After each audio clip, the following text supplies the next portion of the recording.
아멘. 얼마 전에 마이어스라고 하는 이름을 가진 분이 아메리칸 패러독스라고 하는 책을 저술했다고 합니다. 이 아메리칸 패러독스라고 하는 저술의 내용은 오늘 이 시대는 물량적으로 너무 풍성한 그런 시대인데, 미국이 말이죠. 물론 뭐 경제적으로 불황도 있지만, 그러나 근본적으로 여전히 다른 나라와 비교했을 때 엄청 잘 살고, 과거 역사 어느 때보다도 오늘처럼 물질적으로 풍요한 시대가 없는데, 반면에 많은 것을 갖고 있어야 될 사람들이 너무 빈곤하다라고 하는 이야기를 하는 것입니다. 그 빈곤은 일종의 어떤 그 내면적인 이런 brokenness, 망가짐이라고 표현을 하는데, 그 망가짐은 관계와 자아의 망가짐, 그 안에는 우울감, 우울증 또는 고독함, 여러 가지 심리적인 문제들과 그리고 이런저런 깨짐 뿐만 아니라, 지금 이 시대의 인구 비례로 했을 때 가장 많은 숫자가 범죄를 하고 감옥에 갇혀 있는 시대라고 이렇게 이야기를 합니다. 도대체 왜 이런 일이 벌어지고 있을까? 이제 이런 문제에 대해서 굉장히 고민들을 하게 되는 거죠. 이 시대가 갖고 있는 문제가 뭐냐라고 했을 때, 사람들이 내면적으로 굉장히 지금 많은 고뇌 속에 있는 시간이라고 이렇게 이야기를 합니다. 오늘 아침에 일어나서 항상 이제 아침에 버릇이 됐는데요. 전화를 딱 열어보면 새로운 뉴스들이 쫙 뜹니다. 그래서 뉴스를 이렇게 보는데, 아마 이 시대 미국에서 가장 유명한 목사님 중에 한 분이신 릭 워렌 목사님에 대한 이야기가 갑자기 나왔습니다. 그 릭 워렌 목사님 여러분 아시죠? Purpose Driven Life, 목적이 이끄는 삶이라고 하는 굉장히 베스트셀러 중에 베스트셀러가 된 책을 저술하셔서 아마 이 시대의 넥스트 제너레이션의 빌리 그레이엄이다 이야기할 정도로 이렇게 요새 알려진 분입니다. 오바마 대통령이 취임할 때 미국에서 대표자로 기도를 인도했던 분이죠. 근데 그분이 자녀가 셋이 있는데, 제가 사실 모르는 내용들이 다 나와 있더라고요. 아들 둘, 딸 하나. 근데 막내 아들이 엊그제 우울증에 시달리다가 자살을 했다라고 하는 그런 기사가 떴습니다. 자살하는 경우는 많으니까 사실은 기사거리가 되지 않을 경우들이 많겠지만, 그러나 다른 사람도 아니고 이렇게 훌륭한 목회자라고 소문난 릭 워렌의 가정에 아들이, 25살 난 아들이 자살했다라고 하는 그 말은 뭔가 이 시대에 또 한 번의 경종을 울리는, 도대체 왜 이런가, 여기에 대한 질문을 하게 만드는 그러한 또 하나의 사건이 아닌가 생각을 합니다. 물론 의사들은 이것은 케미컬 프로블럼이다, 그렇죠? 머릿속에 시스템 안에 뭐가 부족하기 때문에 이런 결과가 났다라고 우울증을 설명합니다. 사실입니다. 그러나 거기에 대한 중요한 질문은 뭐냐면, 좀 전에 이야기했던 아메리칸 패러독스라고 하는 책처럼 왜 과거보다 이 시대에 훨씬 더 많은 우울증 환자들이 발생하고 있느냐라고 하는 질문입니다. 저는 오늘 이러한 문제를 가지고 잘했다 못했다를 논하려는 것은 전혀 아니에요. 과거 같으면요, 제가 우울증 환자가 자살했다 그러면 잘 이해를 못했을 것 같아요. 도대체 무슨 자살까지 할 일인가. 그런데 아주 깊은 곳까지는 가지 않았지만, 그러나 상당히 어려운 감정적인 상황들을 나름 몇 년 동안 경험해본 경험을 갖고 이야기를 하다 보니까, 이것이 참 인간의 의지로 극복하기가 어려운 거구나.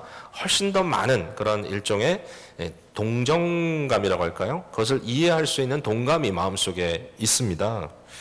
이런 얘기는 제가 처음 하는 거 아니죠. 아마 우리 교회 성도님들은 저를 통해서 최근에 많은 이런 이야기를 들었을 것 같습니다. 저는 이 시대에 이러한 심각한 내면적인 브로큰네스를 가지고 고민하는 시대, 또 그 소리가 어느 때보다도 크게 들리는 시대죠. 내면적인 이 문제가 어떻게 이것을 복음으로 어드레스 해야 되느냐라고 하는 중요한 문제, 그 문제 앞에 우리가 서 있다고 생각을 해요. 데이빗 웰즈라고 하는 역사가는 이렇게 얘기합니다. 60년대 이후에 서구 사회에 사람들의 사고에 가장 큰 변화가 있다면 그건 무엇이냐? Triumph of Subjective, 이렇게 얘기를 하더라고요. 주관적인 사고의 승리다.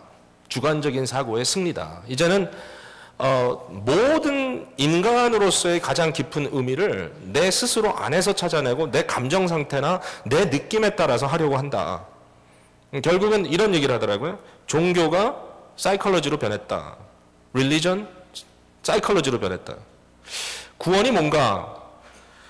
과거에는 어떤 도덕적인 마인드세트를 가지고 종교를 접근할 때는 종교를 통하여 얻을 수 있는 결과는 거룩함, 홀리네스라고 생각했는데 지금 시대는 종교를 통하여 얻을 수 있는 것은 해피네스라고 생각한다.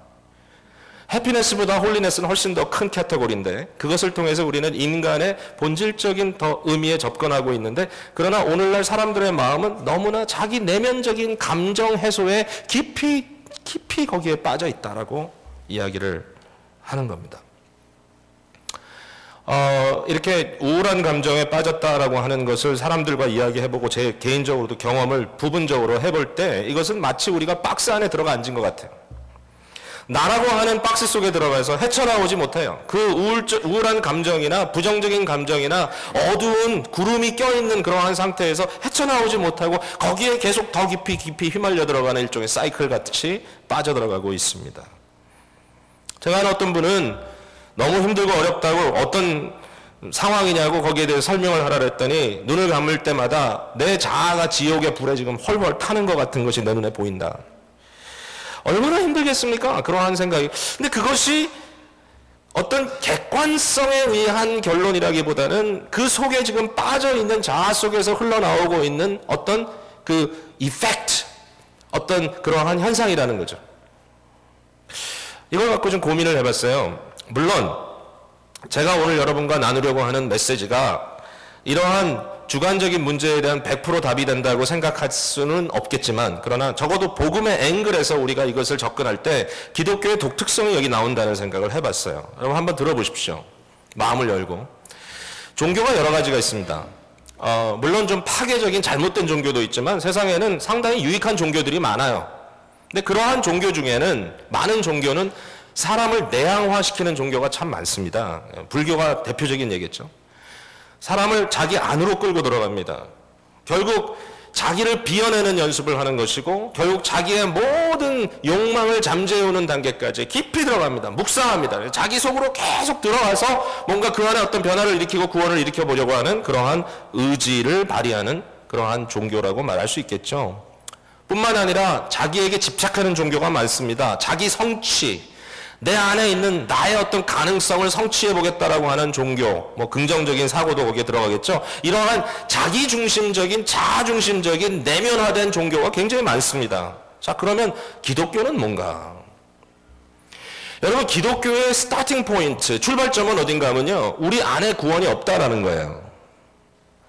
우리는 죄와 허물로 죽은 자예요. 우리는 죄성에 빠져 있는 자예요. 우리 스스로 우리 속으로 들어가서 아무리 내 내면 세계 속을 향하여 낚시질을 해도 그 안에서 구원할 만한 것이 나오지 않는다는 거예요. 이게 기독교의 복음의 출발이에요. We cannot save ourselves. 우리 스스로 우리를 구원할 수 없다. 기독교가 말하는 것은요, 만약에 정말 데이비드 웰스 학자가 말하는 것처럼 triumph of subjective라면 기독교는 in trouble입니다. 정말. 내면화가 이기면 안 됩니다.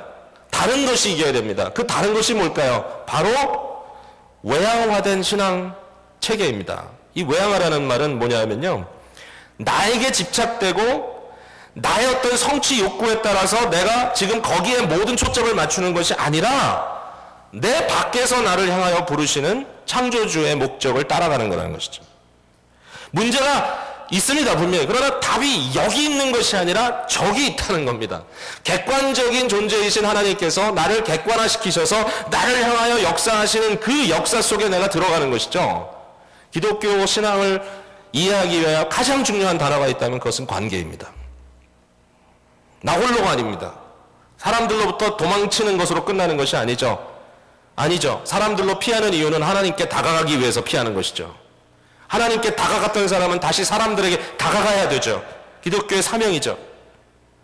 나 홀로 답을 찾는 것 아닙니다. 하나님과의 관계 속으로 들어가는 겁니다. 그래서 기독교의 가장 중요한 단어가 언약입니다. 언약. 언약은 하룻밤 사귀었다 헤어지는 것이 아닙니다. 언약은 평생 같이 가는 결혼과 같습니다. 교회는 예수님의 신부고 예수님은 우리의 신랑 되십니다. 평생, 아니 영원토록 함께 가는 이 릴레이션십 속에 우리가 들어가요. 이것이 언약입니다. 이것이 커버넌트입니다. 결국 이 언약의 관계를 올바로 이해하고 그 언약 안에서 하나님이 우리를 향하여 지금 무슨 말을 하시고 무슨 생각을 하고 계시는지를 발견할 때 우리는 그 안에서 엄청난 위로와 엄청난 내적 평강을 누릴 수 있게 된다라고 하는 것이 기독교 신앙의 기초입니다.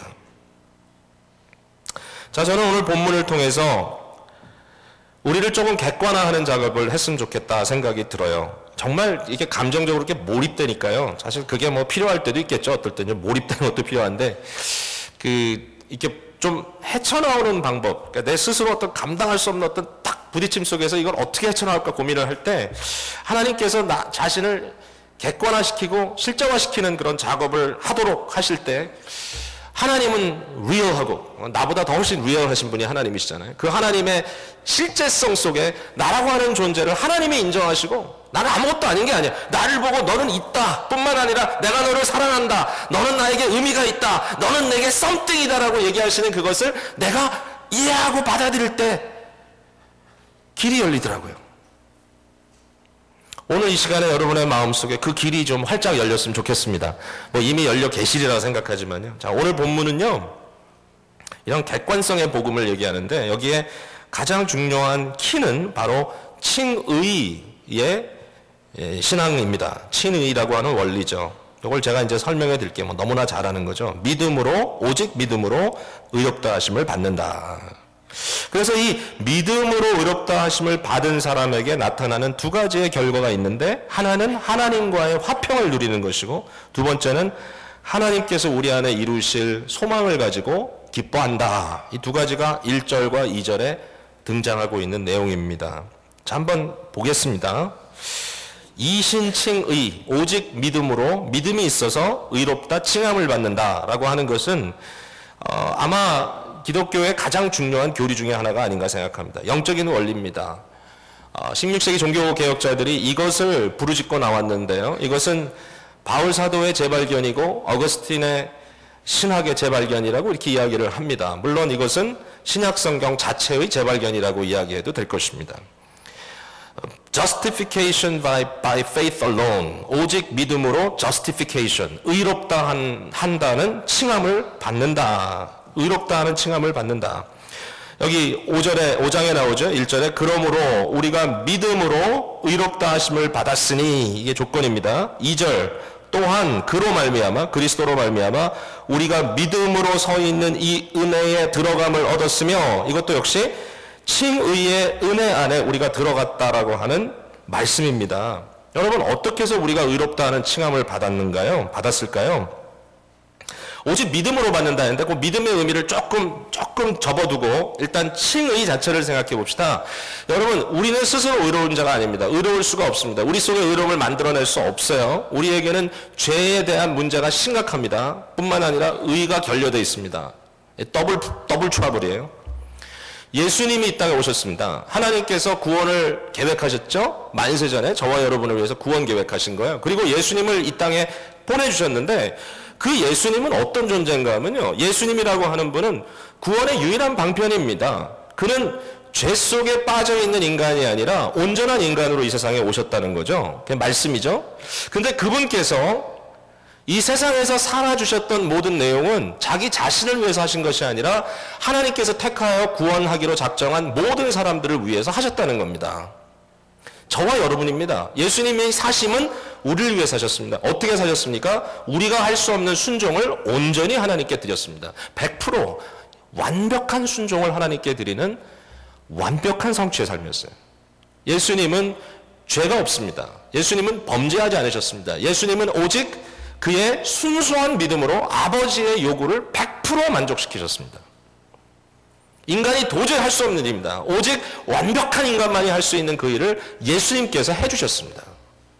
뿐만 아니라 그 예수님께서 하나님께서 구원하시기로 작정한 모든 사람들의 죄의 문제를, 그 죄과를 예수님께서 다 지셨습니다. 자기 죄 때문에 돌아가신 게 아니에요. 예수님은 스스로 지고 돌아가실 죄가 없어요. 죄의 삭슬 사망이라고 했는데 그 사망이 예수님의 죄 때문이 아니라 예수님 스스로 우리의 죄가 되셔서, 죄가 없는 자가 죄가 되셔서 자기의 죄 때문이 아니라, 한두 사람의 죄 때문이 아니라 우리 모두의 죄, 구원받을 모든 수많은 하나님의 백성들의 죄를 다 예수님께서 짊어지시고 단번에 십자가에서 죽으셨어요. 예수님의 죽음은 완벽한 죽음입니다. 얼마나 힘드셨겠습니까? 상상을 할 수 없습니다. 한 사람이 용감하게 죽음을 지고 가는 그런 수준이 아닙니다. 예수님 십자가에서 나의 하나님 어찌하여 나를 버리셨나이까, 처절한, 완전히 버림받는 지옥 구덩이로 들어가는 엄청난 죽음을 경험하셨어요. 최고의 고독과 인간 최고의 번민과 인간 최고의 고통과 인간 최고의 망가짐을 경험하신 거예요. 우리를 위해서. 여러분, 예수님께서 우리 위해 돌아가셨다. 맞습니다. 저와 여러분의 죄를 대신 지셨다. 맞습니다. 그러나 그것뿐은 아닙니다. 누군가 우리가 지고 있는 빚을 탕감해 줬다면 감사한 일이죠. 100만 불을 빚진 사람이 있었는데 누군가 그 100만 불을 갚아줬다 그러면 너무 좋습니다. 할렐루야입니다. 우리 얼마나 많은 빚을 지고 살아갑니까 지금도. 그런데 100만 불 빚진 사람에게 100만 불 갚아주면 그 사람 뭐가 되죠? 그지가 됩니다. 아무것도 없으니까 남은 게. 이해되시죠? 마이너스 100만에서 100만을 더하면 제로입니다, 여러분. 그러니까 예수님께서 우리의 죄를 다 씻어주실 뿐만 아니라 더해주시는 게 있어요. 그의 온전한 순종이 우리에게 또 믿음으로 전가되는 것입니다. 주님의 100% 순종이 우리 것이 되는 것입니다. 100만 불 갚아주는 것뿐만 아니라 100만 불 더해줘야지 우리가 100만 장자가 됩니다. 예수님께서 온전한 죽음으로 우리의 죄값을 다 치러주셨고, 예수님께서 온전한 순종으로 우리의 의의가 되셨습니다. 자, 오늘 이 시간에 여러분께 질문합니다. 여러분, 지금 제가 여러분께 설명드린 예수 그리스도가 여러분을 대신하여 죽으시고 여러분을 대신하여 살아주셨다는 것이 믿어지십니까? 아멘. 진짜죠? 이 믿음이 비밀이에요. 이게 비밀. 이 믿음은 누구도 만들어낼 수가 없어요. 억지로 믿으라는 수가 없어요. 못 믿어요, 사람들이. 근데 만약에 여러분이 이것을 아멘으로 믿는다면 여러분, 제가 확신합니다. 말씀을 기초로. 오직 여러분은 믿음으로 의롭다 하심을 받았습니다. 믿음으로 받은 거예요. 그게 믿음의 고리예요. 예수 그리스도의 실제가, 객관적인 실제가 우리에게 적용될 수 있는 고리는 믿음이에요. 오직 믿음으로 내가 하나님으로부터 의롭다 하심을 받았다. 이건 절대로 내 노력으로 된 거 아닙니다. 예수님께서 해주신 겁니다. 믿은 것 자체도 성령께서 해주신 겁니다. 내 스스로 할 수 없습니다. 도저히 할 수 없어요. 누구도 자랑할 근거가 없습니다. 로마서 3장 27절에 그런즉 자랑할 때가 어디냐 있을 수가 없느니라. 무슨 법으로냐 행위로냐 아니라 오직 믿음의 법으로니라. 그러므로 사람이 의롭다 하심을 얻은 것은 율법의 행위에 있지 않고 믿음으로 되는 줄 우리가 인정하노라. 여러분, 하나님이 이 자리에 계신 여러분, 믿는 여러분들을 보실 때 여러분을 보는 게 아니에요. 여러분을 예수 그리스도의 렌즈를 통해서 보시는 거예요. 우리를 볼 때 예수님의 의를 보세요. 우리를 볼 때 예수님의 죄값 치름을 보세요. 그래서 어느 누구도 우리 현재 상태가 어떻든지 간에, 우리의 내면에 어떠한 번민이 있든지 간에, 우리가 어떠한 죄를 짓고 오늘 아침에 왔든지 간에, 우리가 어떤 상태에 있든지 간에 그것은 우리의 주관적인 현재 상태의 문제이고, 객관적으로 예수 그리스도 안에서 하나님이 우리를 보실 때 너는 참 의롭다라고 보신단 말이에요. 야, 이런 게 어디 있습니까, 세상에. 근데 이게 기독교예요. 이게 기본이에요. 하나님이 여러분을 보시고 You are okay. okay 정도가 아니죠. You are good. You are just. 당신은 의인입니다 라고 하나님께서 선언을 해주셨다는 겁니다. 이게 칭의의 원리입니다. 객관적인 현실입니다. 자, 이것을 가지고 가진 사람들에게, 이 신앙을 이해하는 사람들에게 또 하나 이해될 수 있는 그 다음 단계가 바로 하나님과의 화목입니다. 하나님과의 화목. 1절, 우리 주 예수 그리스도로 말미암아, 결국 그리스도 때문에 우리가 의롭다 하심을 얻었으니까 하나님과 화평을 누리자 그랬는데, 이 번역이 조금 불편해요. 예, 그 밑에 보면 화평이 있다 이렇게 다른 각주가 달려 있는데 맞습니다.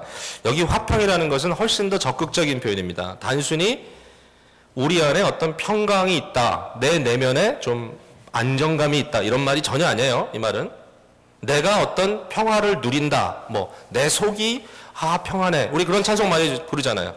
예? 내 영혼 평안해, 내 영혼 평안해. 그것도 굉장히 감사한 일이지만 여기서 말하는 것은 그것 말하는 게 아니에요. 우리 내면의 평안함을 느끼는 것을 말하는 게 아니라 하나님이 우리를 보실 때 우리에게 화목되셨다 이거예요. 예수님 때문에. 예수님께서 우리의 모든 죄가를 치러주시고 예수님의 의가 우리에게 전가되어 있어요. 그러니까 아버지 하나님께서 성자 예수 그리스도를 볼 때 뭐라고 반복해서 선언하셨냐면, 너는 내 사랑하는 아들이요 내가 기뻐하는 자라 그랬어요. 너는 내 사랑하는 아들이다, 내가 기뻐하는 자라. 그것이 화목이에요. 100% 통하는 거예요. 하나님이 보시면서 나는 너를 너무 기뻐한다. 이게 어떻게 가능합니까? 우리에게 죄와 허물로 죽고 또 죄 속에서 반복적으로 하나님을 거역하고 살고 있는 우리를 향하여 하나님이 죄인을 향한 진노의 모습이 아니라 예수 그리스도를 통한 의롭다 칭함받음 때문에 우리가 그리스도에게 온전히 쌓여 있음으로 인하여 하나님이 우리를 보실 때 너 이 죽일 놈이 아니라 I am so pleased with you, 내가 너를 너무 기뻐한다. 여러분 믿어지세요? 잘 안 믿어지네. 이게 힘들군요, 지금. 이게 힘들군요. 이게 화목의 교리입니다. 이거는 우리의 주관적인 필링이 아닙니다. 이것은 하나님께서 객관적으로 이루신 실제입니다. 자, 우리가 가끔 듣는 축도 중에 굉장히 유명한 축도가 하나 있습니다. 민수기 6장 22절부터 나오는 축도인데요. 자, 여러분 한번 잘 들어보세요. 하나님께서 모세를 통하여 이스라엘 백성들에게 복을 주시기를 원했어요. 근데 이렇게 얘기합니다. 여호와께서 모세에게 말씀하여 이르시되 아론과 그의 아들들에게 말하여 이르기를, 너희는 이스라엘 자손을 위하여 이렇게 축복하여 이르되, This is how you bless my people. 내 백성을 이렇게 축복하라. 여호와는 네게 복을 주시고 너를 지키시기를 원하며, 여호와는 그의 얼굴을 네게 비추사 은혜 베푸시기를 원하며, 여호와는 그 얼굴을 네게로 향하여 드사 평강 주시기를 원하노라. 이게 예수님 안에서 이루어진 거죠. 하나님의 밝은 얼굴이, 그의 기뻐하시는 얼굴이 저와 여러분을 향하여 들려져 있고 우리에게 오늘 비춰지는 가운데 뭐예요? 여기 보니까 평강 주신 하나님이 샬롬 샬롬 하고 외치고 있다는 거예요. 우리한테 평강, 내가 너를 기뻐하노라, 내가 너를 사랑하노라.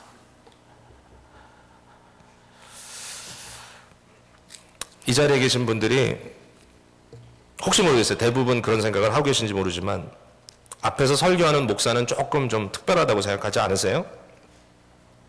그렇게 생각해 주시면 고맙고요. 아니면 말고요. 근데 그럴 것 같아요. 대부분 이렇게 신앙생활 처음 하시는 이런 분들은 목사하면 좀 거북해요. 사실은 뭐 우리 교회 성도님들은 저랑 밥 먹는 거 다 싫어하시는데 어쨌든 좀 거북해 하면서도 하나님이 저 사람은 좀 독특하게 생각하지 않을까, 하나님이 저 목사를 보면 그래도 나보다는 좀 낫다고 생각하지 않을까. 여러분, 칭의의 교리와 화목의 교리에 있어서 한 가지 반드시 확인할 게 있어요. 여러분이 예수 믿은 지 얼마 됐는지 doesn't matter. 여러분이 신앙인으로 어떤 업적을 남겼는지 doesn't matter. 여러분이 어떤 직분을 갖고 있는지 doesn't matter. 여러분, 이 자리에 있는 어느 하나라도 하나님께서 여러분을 구원하셨으면, 여러분에게 화목의 은혜를 주셨으면 지금 이 순간에 하나님이 여러분을 보나 저를 보나 다를 게 하나도 없습니다. 100% 하나님은 만족하십니다. 무엇 때문에? 저 때문에? 여러분 때문에? No! 예수님 때문에. 예수님 중보 때문에. 그의 대속 때문에. 그의 구속사건 때문에. 예수님을 통하여 우리를 너무 사랑하시는 겁니다. 이게 보통 사건이 아니죠. 분노의 얼굴이 변하여 사랑과 용납의 얼굴로 오늘 나를 향하여 그의 엄청난 사랑과 관심을 쏟아부으시는 하나님, 그것이 가능해진 것 예수님 때문에. 예수님 때문에. 나 같은 죄인이 하나님께 용납되어 내 마음 상태가 어떻든지 객관적으로 피할 수 없는 현실, 하나님 나를 사랑하신다. 이거는 내 주관적인 느낌이 아니에요. 내가 못 느껴도 상관없어요. 하나님의 사랑은 주권적이에요. 주권적이란 말은 무슨 말씀인지 아시죠? 여러분이 막을 수가 없어요. 하나님의 사랑은 여러분의 주관적인 필링에 달려 있잖아요. 하나님은 주권적으로 여러분 사랑하세요. 사랑한다고요, 우리를. 나 같은 사람. 어떤 분들은 사랑한다고 믿는데 그 사랑이 별로 감동이 안 되는 경우도 있더라고요. 이런 얘기 들었어요. 어떤 분이, 뭐 자주 있는 일이죠. 이민 동기 같이 이민 왔던 친구가 하루는 자기를 찾아와서, 야, 내가 좀 한번 경제적으로 일어서야 되겠는데 너 요새 잘 나가지 않냐? 내가 이 비즈니스를 찾았는데 이 비즈니스를 꼭 좀 사야 되겠는데 로운도 안 되고 정말 미안하지만 나 돈 좀 빌려주라. 얼마쯤 필요한데? 갑자기 액수가 굉장히 높아졌어요. 나 한 10만 불 필요한데. 여러분, 친구가 와서 10만 불 빌려달라 그러면 빌려주나요? 좀 많죠? 이 친구는 돈을 빌려달라는 친구의 상황을 너무 잘 알고 있었어요. 얼마나 절박한지, 그리고 그의 마음이 얼마나 진실한지. 친구 아니에요, 형제예요. 형제 같은 친구예요. 힘겹게 아내를 설득했어요. 야, 10만 불. 큰 돈이지만, 우리가 어렵게 벌었지만, 그러나 우리는 여유가 있잖아. 저 친구는 이제 바닥에서 시작이야. 도와주자. 얼마나 고마웠겠어요. 그 돈 갖고 비즈니스 사서 열심히 일했는데 시기가 안 좋았었나 봐요. 안 돼요, 장사가. 생각했던 것이 다 빗나갔어요. 어느 날 갑자기 돈을 빌렸던 친구가 도저히 감당할 수 없는 상황이라서 아무하고도 얘기도 못하고, 자기 돈을 빌려준 친구한테는 물론 얘기 못하고, 하루아침에 가게 문 닫아버리고 아무도 찾을 수 없다고 생각하는 곳으로 도망갔어요. 돈 빌려줬던 친구의 와이프는 이혼한다고 난리예요. 내가 그랬지, 분명히.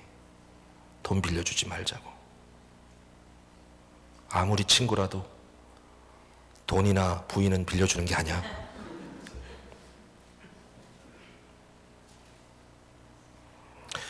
시간이 한참 지났는데 돈을 빌려준 친구에게 전혀 기대치 않았던 소식이 왔어요. 도주한 친구가 어디 있는지를 알게 된 거예요. 이 친구가 도망가 있는 친구를 찾아갔대요. 그를 만났답니다. 얼마나 힘들었겠습니까? 근데 이 친구가 도망간 친구를 다시 찾아가지고, 당연하잖아요. 멱살 잡고, 야, 내가 너를 믿고 줬는데 그럴 수가 있니? 어? 아무리 그래도 도망은 가지 말았어야지. 근데 그렇게 이야기하지 않고 돈을 빌려줬던 친구가 이렇게 얘기했답니다. 야, 내가 돈은 잃어버릴 수 있어도 친구를 잃어버릴 수는 없지 않냐?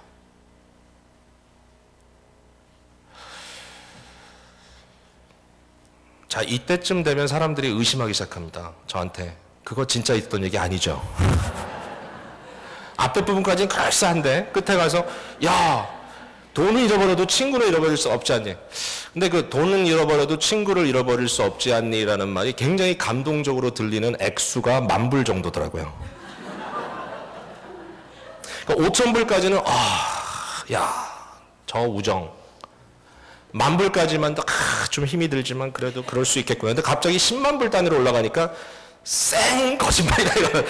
불가능하다. 누가 10만 그래. 대부분 사람들이 그 얘기를 들으면 참 좋은 스토리인데 What about $100,000? 그 10만 불은 그럼 어떻게 된 거냐? 여기에 대해 많은 분들이 초점을 맞추고 있어요. 저도 이 10만 불이 참 힘들더라고요, 소화하기가. 그거 10만 불 적지 않은데. 이 생각을 하다 보니까 우리가 가지고 있는 하나님에 대한 사랑, 하나님께서 우리에게 베풀어 주신 은혜에 대한 내용이 얼마나 추상적인가라는 생각을 해봤습니다. 10만 불에 대한 탕감이 어렵고 10만 불 때문에 친구를 잊어버릴 수 없다라고 하는 친구의 그 애절한 마음을 우리가 이해하기가 어려워요. 왜? 10만 불 너무 커 보여요. 그런데 영원한 형벌에 빠져 도저히 헤쳐나올 수 없는 막다른 골목에 빠져있던 우리를 구해내실 뿐만 아니라 우리의 모든 빚을 탕감해 주시고 이제는 내가 너를 향하여 친구다! 사랑의 손길을 확 내밀어서 우리를 꽉 붙들어 주시는 그분의 은혜에 대해서는 그런가 보다. 그럴 수 있지. 라고 생각하는 경우가 있어요. 너무 취입해졌어요. 어떻게 보면. 안타까운 일이죠. 여러분, 하나님은 공의로운 하나님이십니다. 아무리 자기 아들이라도요, 판사가 자기 아들이라고 막 죄를 그냥 용서해 줄 수 없습니다. 형벌이 따라갑니다. 만약의 경우에 어느 판사가 여러분 친구인데 여러분이 범죄한 범죄 때문에 그것을 해결하려고 판사가 나섰다가 판사 옷을 벗어버렸다고 한번 생각해 보세요. 평생 그분 얼굴 보고 살 수 있을까요, 여러분이? 하나님이 우리를 위하여 자기의 아들을 내어주셨다는 사건이 그 속에 들어와 있는 그 너무너무 아련한 그 사연이 뭐냐? 저와 여러분을 향하여 이러한 엄청난 화목의 사역을 이루시기 위하여 베풀어 주신 기가 막힌 은혜입니다. 자, 한 가지만 더 얘기하고 말씀 맞추죠.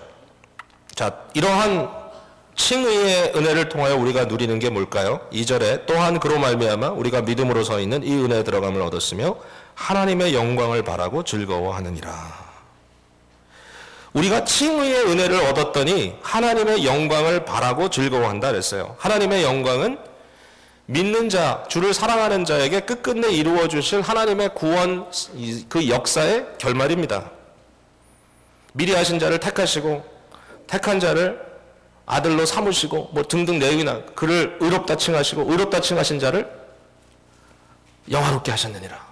로마서 8장에 나와 있는 내용입니다. 하나님께서 이렇게 하셨다. 우리를 향하여 하나님께서 굳건내 이루어내실 그의 영광스러움을 우리가 믿음으로 바라보고 뭐 한다고요? 즐거워한다. 이 즐거워한다는 말도 너무 약해요. 번역이. 이 말은 자랑한다 이런 뜻이에요. 자랑한다. 먼저 말씀드렸죠. 우리 안에는 자랑할 게 하나도 없어요. 하나님께서 우리를 의롭다 칭하는 것은 오직 믿음의 원리로 이루어진 거예요. 우리의 행위로 이루어진 게 아니야. 우린 절대로 자랑할 수 없어요. 그러나 끝끝내 자랑할 것이 하나 있어요. 그게 뭐냐? 하나님께서 우리를 향하여 이루신 그 일을 우리가 자랑해야 된다는 것입니다. 우리의 마음에 엄청난 기쁨으로 우리 속에 자랑할 수밖에 없는 것, 주께서 나를 영화롭게 하셨다. 굉장히 힘들고 어려운 환난이 닥쳤을 때 어떤 분들은 그렇게 얘기해요. 우리 아들에게 이런 문제 생기고 우리 딸에게 저런 문제 생기고 우리 남편이 이렇게 어렵게 되고 이런 얘기합니다. 내가 죄를 지어서 내가 잘못했기 때문에 하나님께서 우리에게 저주를 주시는 거죠. 가정에 굉장히 어려운 일이 생겼어. 찾아가서 위로하는데 예수 믿는 분이라고 생각했는데 엉엉 울면서 내가 저주받아서 이렇게 됐다. 다 내 잘못이다. 자기의 죄를 깨닫고 회개하는 것은 귀한 일이지만요. 여러분, 하나님이 우리에게 고난을 주시는 것은 우리 저주하는 거 아니에요. 저주하는 거 아니에요. 하나님의 자녀된 백성들 하나님 저주 안 하세요. 그 저주가 예수님 십자가에 다 부어졌다니까요.